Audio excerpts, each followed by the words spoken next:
ChronoCAC vous est présenté par Société Générale Produits de Bourse.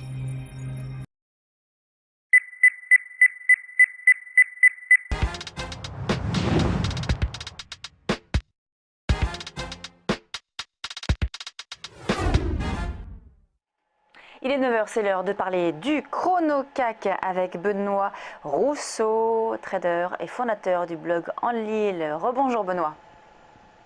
Bonjour Lucie. Alors, Bonjour, Lucie. on fait quoi ce matin sur le CAC 40?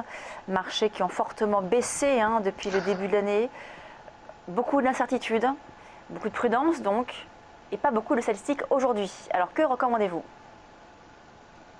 Oui, on n'a pas beaucoup de chiffres aujourd'hui, on n'a même quasiment aucun d'important. On a la Chine qui a bien baissé cette nuit, mais on n'a pas coupé les bourses, donc on a baissé de -5 à -6%, ce qui reste raisonnable pour l'indice chinois, on n'a pas tout 7%. Donc on devrait plutôt avoir un rebond.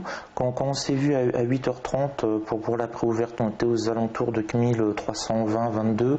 Je vous avais indiqué qu'on risquait d'aller chercher les 4333 pour combler le gap.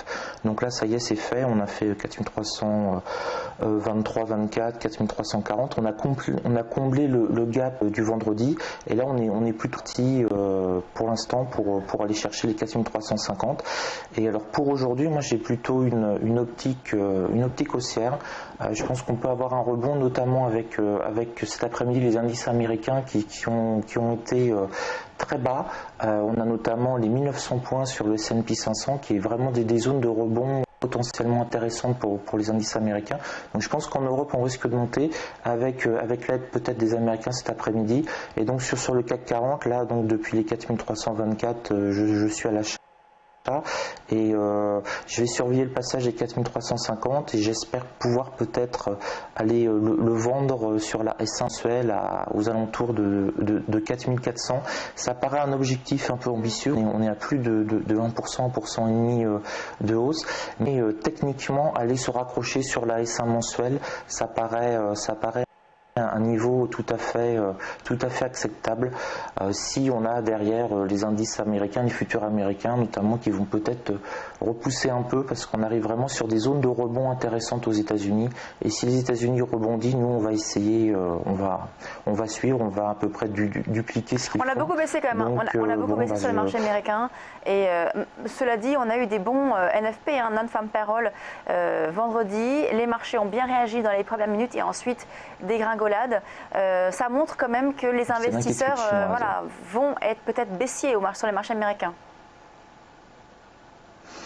Alors oui, a priori oui, mais bon, je pense que l'on peut rebondir vraiment aujourd'hui parce qu'on est sur des niveaux bas aux États-Unis.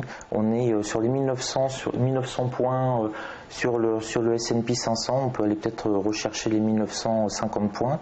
On a touché les 1900 points cette nuit. On a fait 1901, 1902 précisément, ce qui m'a réveillé cette nuit.